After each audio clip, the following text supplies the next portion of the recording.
إن الحمد لله نحمده ونستعينه ونستغفره ونعوذ بالله من شرور أنفسنا ومن سيئات أعمالنا من يهده الله فلا مضل له ومن يضلل فلا هادي له وأشهد أن لا إله إلا الله وحده لا شريك له وأشهد أن محمدًا عبده ورسوله صلى الله عليه وسلم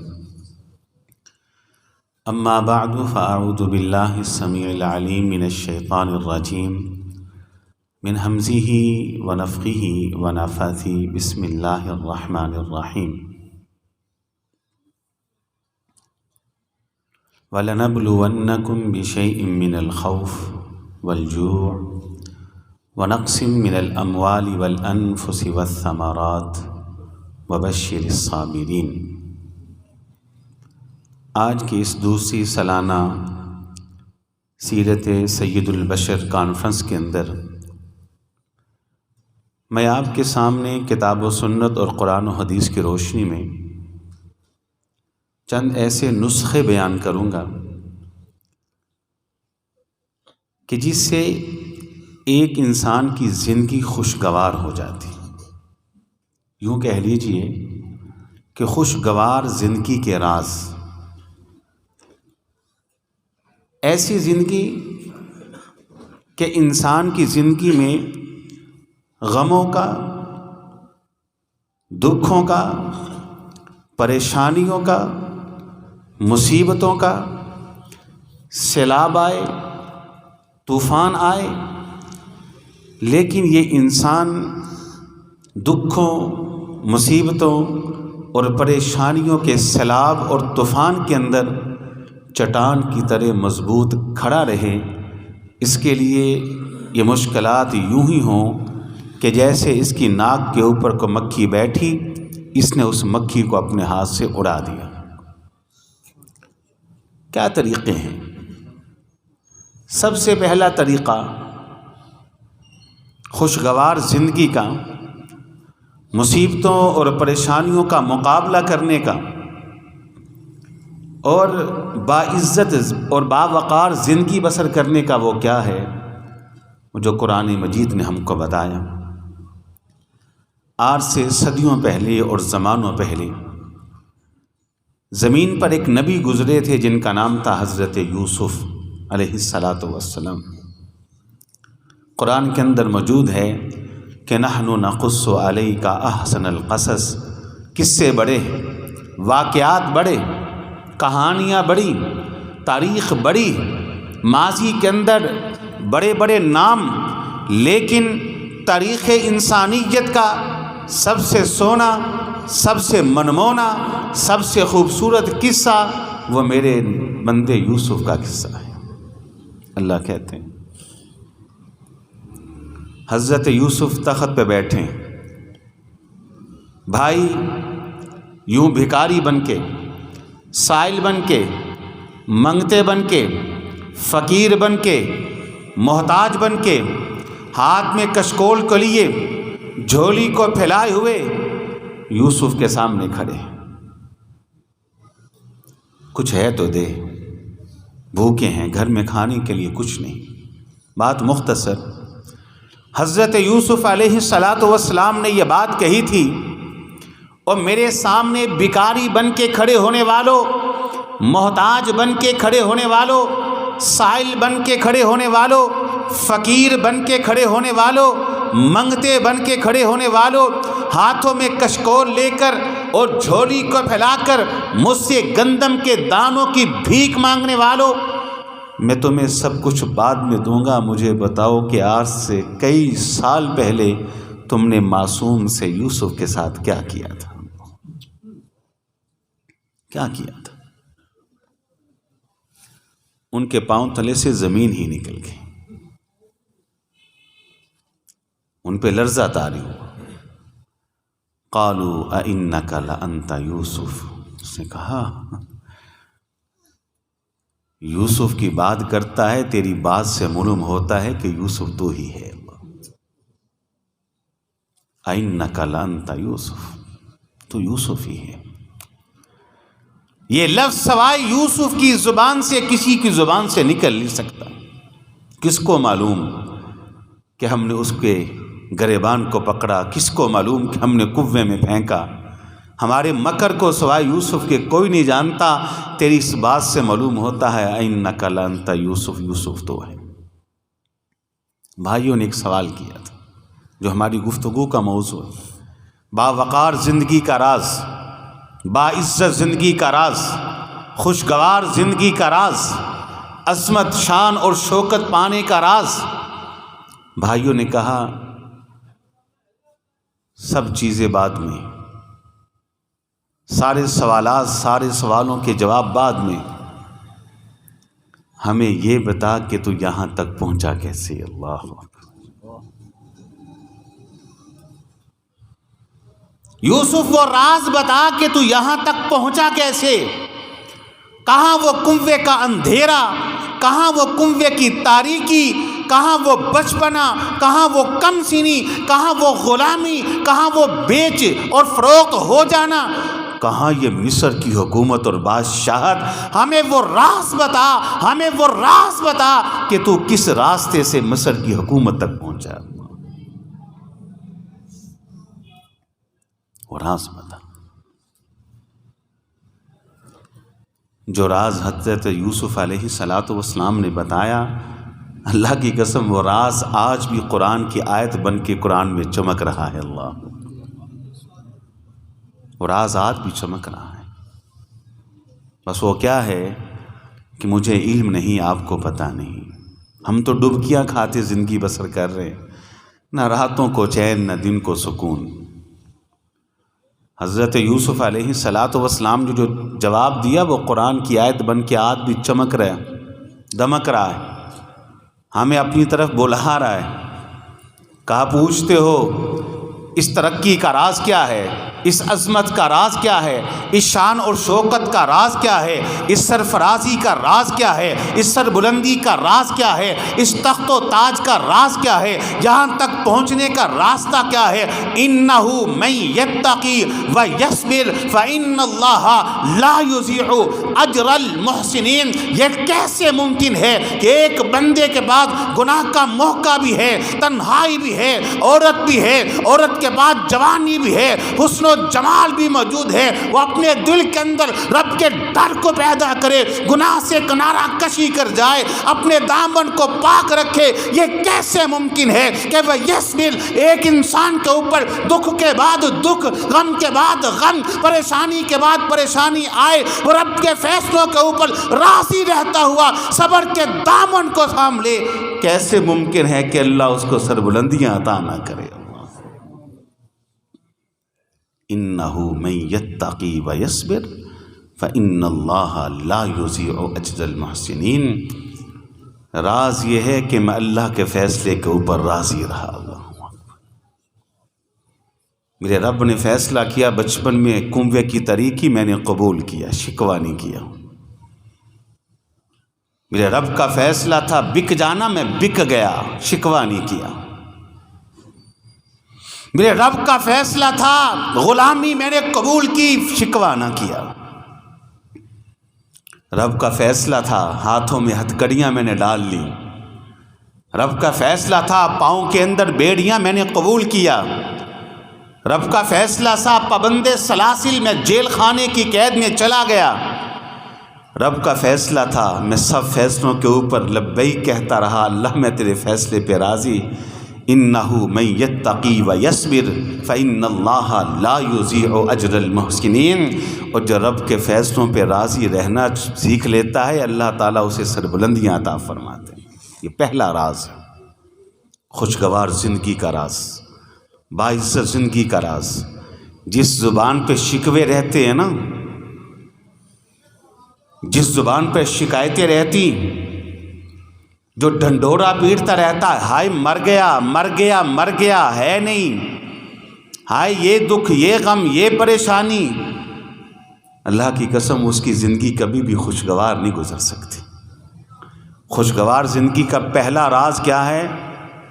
رب کے فیصلے کے اوپر، اسے کہتے ہیں رضا بالقضاء، اللہ کا فیصلہ میرے بارے میں غربت کا ہے، اللہ میں راضی۔ اللہ کا فیصلہ میرے بارے کے اندر شفا کا ہے، اللہ میں راضی۔ اللہ کا فیصلہ میرے بارے میں بیماری کا ہے، اللہ میں راضی۔ اللہ کا فیصلہ میرے بارے میں اولاد دینے کا ہے، میں راضی۔ اللہ کا فیصلہ میرے بارے میں اولاد نہ دینے کا ہے، میں راضی۔ اللہ کا فیصلہ میرے بارے میں میرے کسی عزیز کو چھین لینے کا، اسے موت دینے کا، اللہ میں اس فیصلے کے اوپر راضی۔ جو رضا بالقضاء کے دامن کو پکڑ لیتا ہے، جو اللہ کے فیصلوں کے اوپر راضی رہنا سیکھ لے، قسم خدا کی جتنی آسان اور خوشگوار زندگی اس بندے کی ہے کسی کی نہیں ہوتی ہے۔ یہ پہلا طریقہ ہے، یہ قرآن نے ہم کو بتایا، اِنَّهُ مَن يَتَّقِ وَيَصْبِرْ فَإِنَّ اللَّهَ لَا يُضِيعُ أَجْرَ الْمُحْسِنِينَ۔ معذرت کے ساتھ میری گفتگو ذرا طالب علمانہ ہوتی، بات سمجھ میں آئی؟ خوشگوار زندگی کا دوسرا راز، دوسرا نسخہ میں آپ کو یہ دعوت دوں گا بڑی محبت سے اور بڑے پیار سے۔ یہ نسخہ جب میں بیان کرنے لگا ہوں نا، اللہ کی قسم اگر آپ یہ چاہتے ہیں کہ آپ کی باقی زندگی انتہائی خوشگوار گزرے، اور آپ یہ چاہتے ہیں کہ آپ کی زندگی اتنی پائیدار گزرے کہ آپ چٹان سے بھی زیادہ مضبوط ہوں، چٹان سے بھی زیادہ مضبوط، تو میرے خیال کے اندر دنیا کے اندر خوشگوار زندگی گزارنے کا اس سے بہتر کوئی نسخہ ہے ہی نہیں۔ لیکن میں کہوں گا اس نسخے پہ عمل کریں، اپنے بیٹوں کو یہ نسخہ بتائیں، اس پہ عمل کروائیں، انہیں نصیحت کر کے مریں کہ بیٹا ہمارے مرنے کے بعد یہ نسخہ اپنے بیٹوں کو، پھر اپنے بیٹوں کو کہنا کہ وہ اپنے بیٹوں کو، پھر ان کو کہنا کہ وہ اپنے بیٹوں کو یہ نسخہ بتاتے رہیں، یہ نسخہ اپنی بیٹیوں کو بتائیں، بیٹیوں سے کہیں کہ ان کو آگے کنورٹ کریں، وہ اپنی بیٹیوں کو، وہ اپنی بیٹیوں کو، وہ اپنی بیٹیوں کو بتائیں۔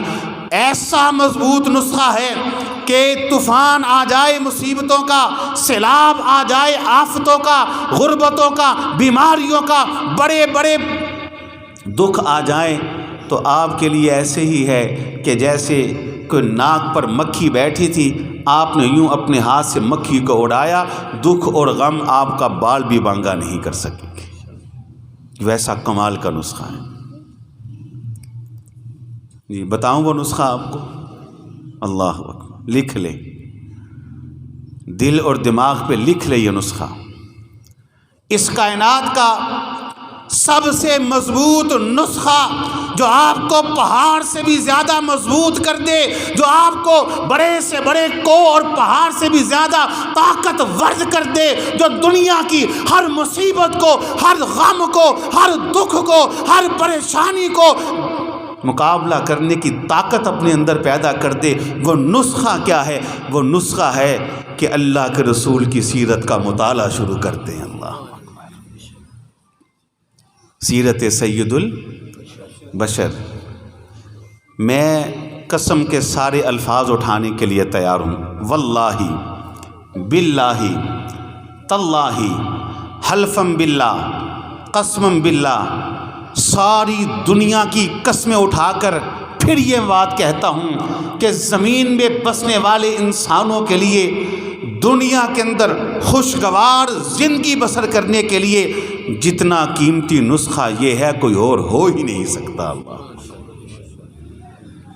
آج ہی آپ سیرت کا مطالعہ کریں، جتنا زیادہ آپ سیرت کا مطالعہ کریں گے، سیرت کے قریب رہیں گے، اللہ کی قسم اتنا ہی زیادہ اندر ہی اندر سے آپ مضبوط سے مضبوط تر ہوتے چلے جائیں گے۔ حقیقت کہتا ہوں، مضبوط سے مضبوط تر ہوتے چلے جائیں گے۔ یہ آپ کو پتہ ہے 9/11 کے بعد جب ساری دنیا کا کفر افغانستان پہ آیا اور حملے کیے، اس دور کے اندر یورپ کے اندر، مغربی ممالک کے اندر بڑی تعداد میں غیر مسلموں نے اسلام قبول کیا تھا، بڑی تعداد۔ بہت بڑے عالم دین ہیں شیخ عبدالسمیع عاصم صاحب حافظہ اللہ، آپ نے ان کو سنا ہوگا، بڑے الحمدللہ اہل اللہ ہیں، اہل التقوی ہیں، علم والے بھی ہیں، عمل والے بھی ہیں، اللہ والے ہیں، تقوی والے۔ بہت سال پہلے ان کی ایک گفتگو سنی، اس کے اندر انہوں نے اس واقعے کو بیان کیا، تو میں نے اس کتاب کو پھر ان کے واقعے کو بیان کرنے کے بعد حاصل کیا۔ کتاب ہے اس موضوع پر کہ غیر مسلم جو لوگ ہیں انہوں نے اسلام قبول کیا تو کس کس انداز میں کیا، کس کس وجوہات کی بنا پر کیا۔ اس میں ایک واقعہ لکھا ہے۔ واقعہ یہ ہے کہ ایک عورت تھی جو غیر مسلمہ عیسائی تھی، مغرب کے اندر رہتی تھی، اس ایسے علاقے میں جہاں کمیونٹی زیادہ تعداد مسلمانوں کی تھی۔ وہ کہتی ہے کہ میرے محلے میں ایک بابا جی رہتے تھے، ان کا ایک بیٹا تھا، بہو تھی، پھر آگے ان کے پوتے پوتیاں تھیں، ان کی بیوی بھی تھی۔ مجھے اطلاع ملی کہ بابا جی کی بیوی فوت ہو گئی، تو میرے دل نے کہا کہ وہ بابا، اس کی تو کمر ہی ٹوٹ گئی ہوگی بیچارے کی، سہارا گیا، اب اکیلا۔ کہتی میں جب اس کے پاس گئی تو میں بڑی حیران ہوئی کہ وہ حشاش بشاش مطمئن ہے اور زبان پہ ہے الحمدللہ انا للہ و انا الیہ راجعون۔ میں نے کہا کوئی بات نہیں، بڑھیا تھی، اسے کوئی فرق نہیں پڑا، بیٹا ہے، بہو ہے، پوتے ہیں، پوتیاں ہیں۔ کچھ عرصے کے بعد مجھے معلوم ہوا کوئی حادثہ ہوا ہے اور حادثے کے اندر اس کا بیٹا بھی مر گیا، بہو 2-3 وفاتیں یکے بعد دیگرے ہوں۔ کہتی ہر موت پہ میں گئی کہ میں اس کی خیریت دیکھوں، وہ تو مر گیا ہوگا لیکن چہرہ حشاش بشاش مطمئن۔ 2-3 صدموں کے بعد جب میں نے دیکھا وہ کون سی طاقت ہے، وہ کون سی قوت ہے کہ جس نے بڑھاپے کی اس عمر کے اندر، پیرانہ ساری کے اندر، سر کے بال سفید، چہرے کی داڑھی کے بال سفید، اس بوڑھے بندے کو اتنا مضبوط سہارا دیا ہوا ہے، مجھ سے رہا نہ گیا۔ میں نے کہا بابا جی مجھ کو بتائے کہ بڑھاپے کی اس عمر کے اندر، اس پیرانہ ساری کی عمر کے اندر، صدمے کے بعد صدمہ، غم کے بعد غم، اموات کے بعد اموات، اور آپ چٹان کی طرح کھڑے ہیں، اور وہ کون سا سہارا ہے جو آپ کو دیے ہوئے ہے؟ بابا جی نے کہا میں جس نبی کو مانتا ہوں ان کا نام ہے محمد علیہ الصلوۃ والسلام، میں نے ان کی سیرت کو پڑھا ہے، ان کی سیرت نے مجھ کو یہ سہارا دیا ہوا ہے۔ اللہ اکبر۔ ان کی بیٹیاں فوت ہوئیں، ان کے بیٹے فوت ہوئے، ان کی اہلیہ فوت ہوئی، ان کے اپنے پیارے شہید ہوئے، انہوں نے ہمیں صبر کا درس دیا ہے۔ کہتی ہے پھر میں نے کہا اتنا عظیم انسان، مجھے بھی ان کی سیرت کا مطالعہ کرنا ہے۔ میں نے مطالعہ کیا اور مسلمان ہو گئے۔ اس دنیا کے اندر ایک انسان اگر یہ چاہتا ہے کہ خوشگوار زندگی بسر کرے اور پہاڑ کی طرح مضبوط رہے، چٹان کی طرح مضبوط رہے، دکھوں کا اور غموں کا مقابلہ کرنا چاہتے ہیں، سیرت کا مطالعہ کریں۔ کیوں کہ تاریخ انسانیت کے اندر جتنے غم اللہ کے رسول پر آئے ہیں لیکن کسی کے اوپر نہیں آئے، آپ اپنے غم بھی بھول جائیں گے۔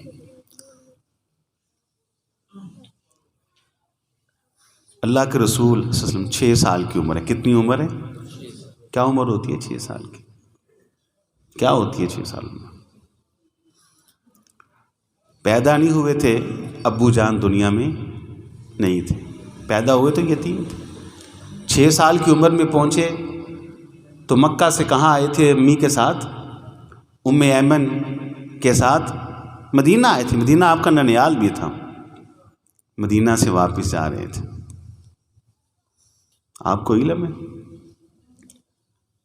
آپ کی امی آمنہ نے دکھایا تھا کہ بیٹا یہ آپ کے والد کی قبر ہے، آپ کی والدہ، آپ کے والد کی قبر ہے۔ کن کی قبر ہے؟ والد کی قبر دیکھی تھی۔ اسی سفر کے اندر رسول اللہ صلی اللہ علیہ وسلم نے 6 سال کی عمر میں اپنی والدہ کو بیمار ہوتا بھی دیکھا، اور سفر کے دوران ان کی قوتوں کو زوال آیا، طاقتیں سلب ہوئیں۔ آج بیمار، حالت بگڑتی بگڑتی بگڑتی بگڑتی اتنی بگڑی کہ ماں کی آخری سانسیں ہیں، سفر ہے، پردیس ہے، اور ماں کے پاس 2 ہی لوگ ہیں، 6 سال کے بیٹے جناب محمد علیہ الصلاۃ والسلام اور ایمن اللہ، اور اپنی آنکھوں سے ماں کو اس دنیا سے جاتا ہوا دیکھا۔ چلے آپ کہہ سکتے ہیں بڑے بچے ایسے ہیں کہ جنہوں نے اپنی آنکھوں سے ماں کو اس دنیا سے جاتا ہوا دیکھا، بڑے بچے ایسے ہیں پیدا ہونے سے پہلے اس دنیا میں ان کا باپ موجود نہیں تھا۔ بات تو آگے سننے والی ہے۔ ایمن ہے، سفر ہے، تنہائی ہے، ریگستان اور صحرا کا سفر ہے۔ ایمن نے قبر کھودی، کہا بیٹا محمد آؤ ماں کی قبر کی کھدائی میں میری مدد کرو۔ اللہ،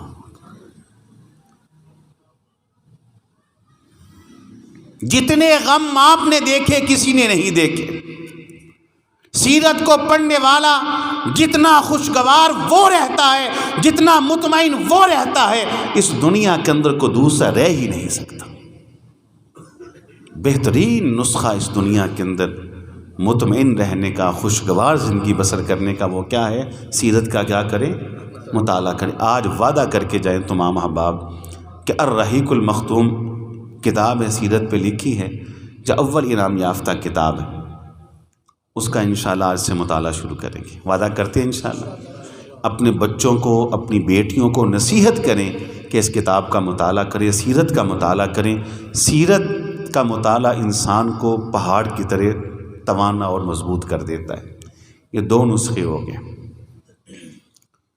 تیسرا نسخہ وہ کیا ہے؟ وہ بھی قرآن نے ہم کو سمجھایا۔ تیسرا نسخہ یہ ہے ان مع العسر یسرا فان مع العسر یسرا۔ اللہ نے یہ بات سمجھائی ہے کہ جب تک ہم زندہ ہیں، جب تک ہم زندہ ہیں، دکھ اور غم، پریشانی اور خوشحالی، تنگی اور خوشحالی، بیماری اور صحت، غم اور ساری کی ساری خوشیاں، یہ دونوں ایک ساتھ ساتھ چلتی رہیں گی۔ اپنے آپ کو سمجھا، یہ نہیں ہو سکتا کہ زندہ ہیں کوئی غم نہ آئے۔ غم اور خوشی دونوں ساتھ ساتھ چلے گی، صحت اور بیماری دونوں ساتھ ساتھ چلے گی۔ ان مع العسر یسرا، قرآن نے ہم کو یہ بات سمجھائی ہے کہ دونوں ساتھ ساتھ چلتی رہیں گی۔ آپ دیکھیں رسول اللہ کی سیرت ہے علیہ الصلاۃ والسلام، بہت بڑا خوشی کا موقع اللہ نے آپ کو دیا۔ کون سا تھا؟ جب بدر میں اللہ نے آپ کو فتح دی۔ چھوٹی خوشی ہے، چھوٹی خوشی ہے مسلمانوں کو بدر کے مار کے اندر اللہ فتح عطا فرما رہے۔ یہاں فتح کی خوشی، مدینہ واپس پلٹے، ابھی رسول اللہ صلی اللہ علیہ وسلم نے اپنے پاؤں مبارک مدینہ کی سرحد کے اندر نہیں رکھے کہ مدینہ کے اندر سے خبر آ رہی ہے کہ اللہ کے رسول علیہ الصلاۃ والسلام آپ کی بیٹی رقیہ داغ جدائی دے چکی ہے۔ اللہ، ایک طرف خوشی ہے بدر میں فتح کی، اور ایک طرف غم ہے بیٹی کی وفات کا۔ ان مع العسر یسرا، غم اور خوشیاں دونوں ساتھ ساتھ چلتی ہیں۔ اللہ کی قسم، جو انسان بھی ذہنی طور پر اپنے آپ کو تیار کر لے کہ غم آئیں گے، مصیبتیں آئیں گی، پریشانیاں آئیں گی، دکھ آئیں گے، صدمات سے دوچار ہونا پڑے گا، گھاٹے نقصان خساروں سے دوچار ہونا پڑے گا، دنیا کی کوئی بھی پریشانی اس انسان کا بال بھی بانگا نہیں کر سکتی۔ مشاہدہ بھی اس بات کی دلیل ہے۔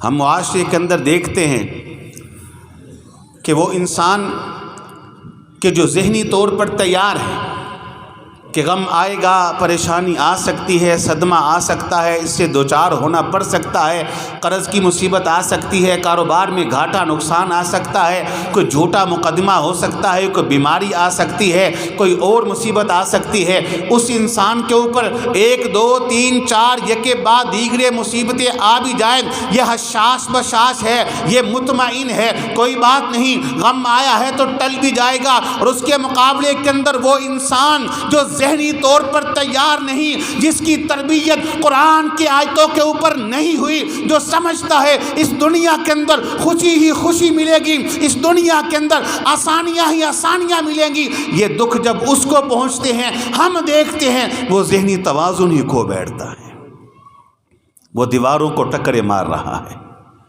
وہ خودکشی کر رہا ہے، وہ گولیاں نگل رہا ہے، وہ دریا کے اپنے وجود کو دریا کی سمندر کی لہروں کی نظر کر کے اپنے وجود کو ختم کر رہا ہے۔ کیوں؟ یہ ذہنی طور پر تیار نہیں، قرآن کی آیتوں کے اوپر اس کی تربیت نہیں ہے۔ تیار کر لے ذہنی طور پر اپنے آپ کو، جب تک زندہ ہیں خوشی اور غم دونوں ساتھ ساتھ چلتے رہیں گے، اللہ پھر کچھ نہیں ہوگا انشاءاللہ۔ چوتھا نسخہ، یہ بڑا اہم نسخہ ہے، کمال کا نسخہ ہے یہ بھی، خوشگوار زندگی بسر کرنے کا۔ بس آخری باتیں ہیں، استاد العلماء محقق کے وقت وہ تشریف لے آئے۔ کتنے نسخے ہو گئے جی؟ 3 یاد ہے نا جی انشاءاللہ۔ چوتھا نسخہ خوشگوار زندگی کا، مطمئن زندگی کا، وہ کیا ہے؟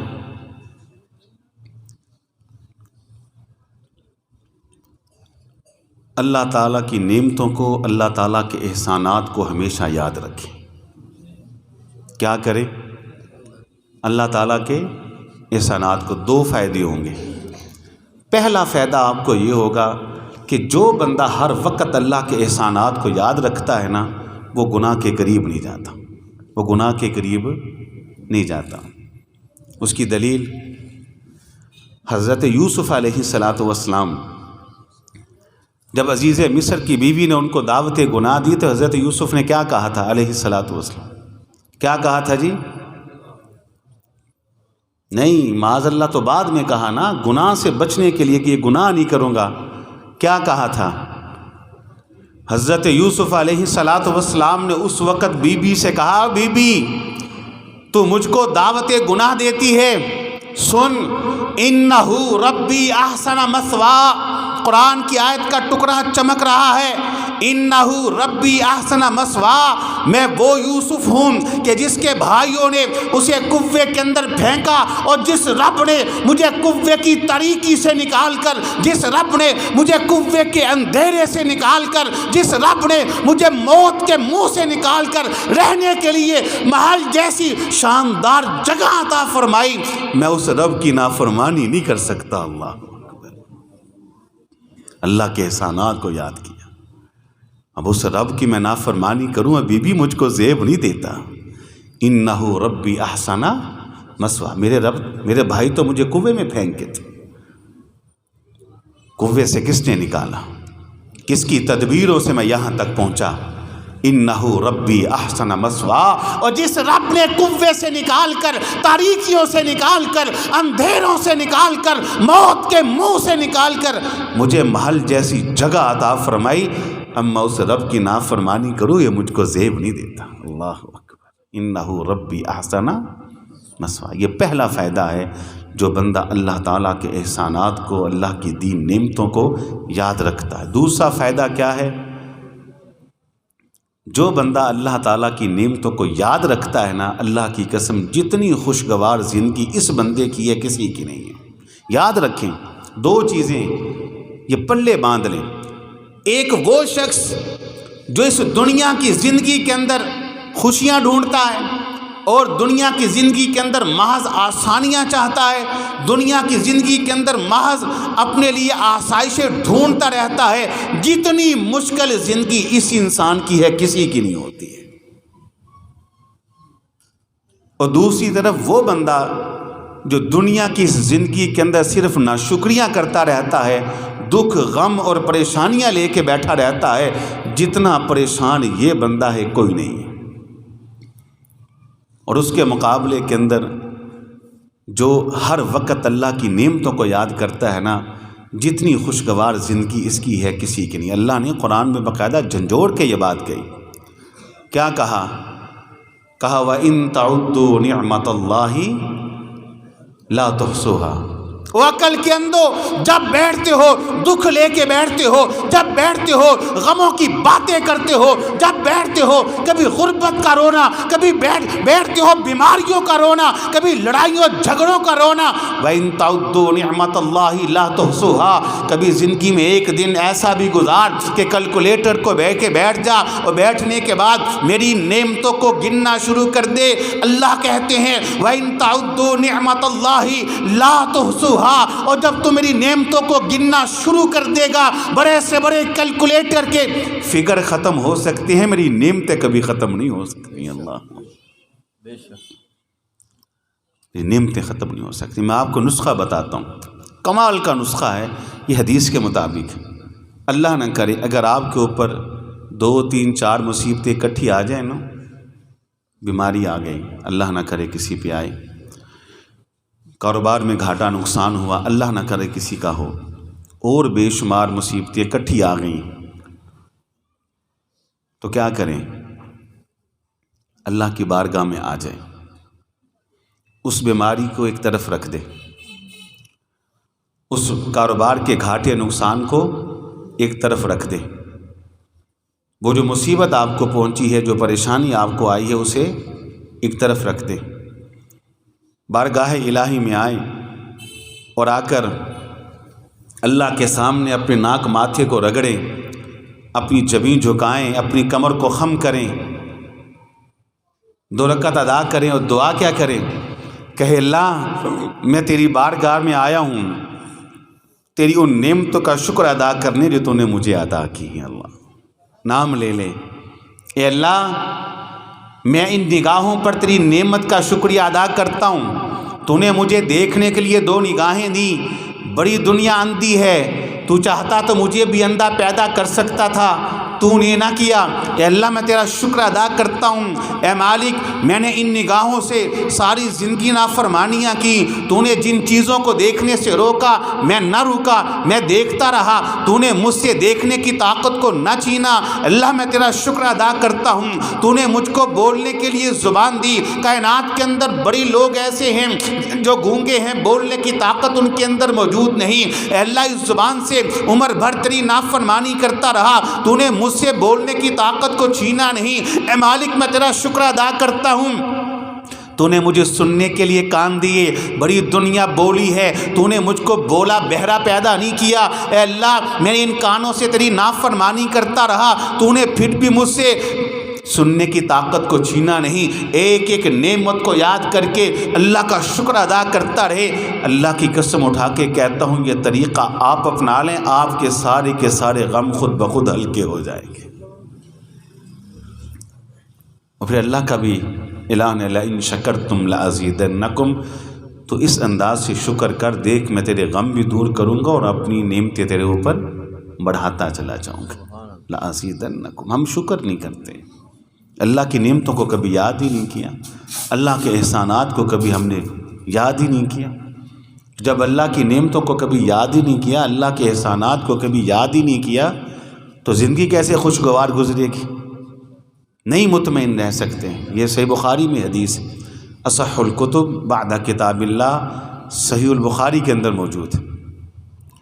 سیدہ عائشہ رضی اللہ تعالی عنہا وہ بیان کرتی ہیں کہ نبی علیہ الصلاۃ والسلام میرے گھر کے کچے صحن کے اندر تہجد کے وقت، رات کے وقت میرے گھر کے کچے صحن میں اپنی مبارک ناک اور پاکیزہ ماتھے کو اللہ کے سامنے مٹی کے اس فرش کے اوپر رگڑتے ہوئے رو رہے تھے، اور رونے کی وجہ سے آپ کے پیٹ سے یوں آواز آتی جیسے ہنڈیا کے ابلنے کی آواز ہوتی، اور روتے ہوئے کیا کہتے؟ اللہ اکبر، کیا کہتے اللہ میں محمد علیہ الصلاۃ والسلام، غربت کا زمانہ، افلاس کا زمانہ، بھوک کا زمانہ، فاقوں کا زمانہ، کھانے کے لیے کچھ نہیں، ہجرتوں کے ستائے ہوئے، گھر بار چھوڑ کے پردیس میں آئے ہوئے، کہا اللہ میں تیری ان تمام نعمتوں کا شکر ادا کرتا ہوں جو تو نے مجھ کو عطا کی ہیں، اور سچ یہ ہے کہ میں تیری نعمتوں کا شکر ادا کر ہی نہیں سکتا۔ اللہ،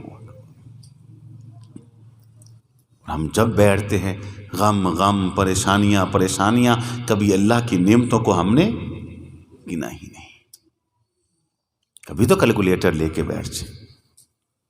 اور حقیقت یہ ہے کہ اس انسان کے اوپر سب سے زیادہ اگر کسی کے احسانات ہیں تو وہ اللہ تعالیٰ کے ذات کے۔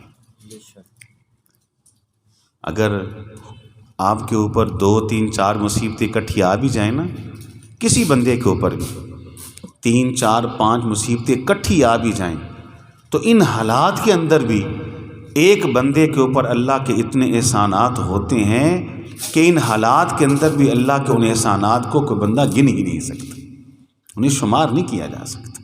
اللہ کے اتنے احسانات ہوتے۔ کتنے نسخے ہو گئے جی کتنے نسخے ہو گئے جی؟ 4۔ نسخہ پہلا کیا تھا؟ رضا بالقضاء، اللہ کے فیصلوں کے اوپر کیا رہیں؟ راضی رہیں۔ رضا بالقضاء کا نسخہ ایسا ہے کہ بندہ اللہ کے فیصلے پہ راضی رہے تو انسان کی زندگی بڑی خوشگوار مطمئن گزرتی۔ دوسرا نسخہ کیا تھا؟ رسول اللہ کی سیرت کا مطالعہ علیہ السلام۔ تو جو بندہ رسول اللہ کی سیرت کا مطالعہ کرتا ہے علیہ السلام، جتنا سیرت کے قریب ہوتا جائے گا وہ انسان پہاڑ کی طرح مضبوط ہوتا چلا جائے گا۔ دنیا کی مصیبتیں اس کو مصیبتیں لگیں گی، کوئی غم کوئی پریشانی اس انسان کا بال بھی بانگا نہیں کر سکتی۔ تیسرا نسخہ کیسا تھا؟ ہاں ماشاءاللہ، تیسرا نسخہ یہ تھا کہ ذہنی طور پر تیار رہیں کہ ان مع العسر یسرا، کہ جب تک زندہ ہوں غم اور خوشی دونوں ساتھ ساتھ چلنی ہیں، پریشانی اور خوشحالی دونوں ساتھ ساتھ چلنے ہیں۔ کبھی بھی کوئی مصیبت کو پریشانی آ سکتی ہے، اللہ کے فیصلے ہیں۔ اور چوتھا نسخہ میں نے کیا بیان کیا؟ اللہ تعالیٰ کے احسانات اور نعمتوں کو کیا کرے؟ یاد کرے۔ جائیے اس فقیر کی اس بات کو لکھ کے لے جائیے کہ جو بندہ بھی ان باتوں پہ صحیح طرح عمل پیرا ہو جائے، ان نسخوں پہ عمل کر لے، اس انسان کی زندگی اللہ تعالیٰ خوشحالی سے بھر دے گی۔ غم اس کے لیے بالکل ایسے ہوں گے کہ جیسے وہ مکھی اس کے ناک پہ اوپر بیٹھی، اس سے اس مکھی کو اپنے ہاتھ سے اڑا دیا۔ بڑی بڑی مصیبتیں اور پریشانیاں اس بندے پہ آئیں گی، اس بندے کا بال بھی بانگا نہیں کر سکیں گے۔ علماء کرام تشریف لا چکے ہیں، تو میں انہی الفاظ پہ اپنی گفتگو کو ختم اور مکمل کرتا ہوں، اس دعا کے ساتھ کہ مالک تیرے اس گنہگار بندے نے جو باتیں کی وہ آپ کی توفیق اور آپ کی مدد سے کی، اس میں جو حق ہے جو سچ ہے سمجھ کے عمل کی توفیق عطا فرما، اور جو غلطی اور کوتاہی ہے درگزر کرتے ہوئے اصلاح کی توفیق عطا فرما۔ وآخر دعوانا الحمدللہ رب العالمین۔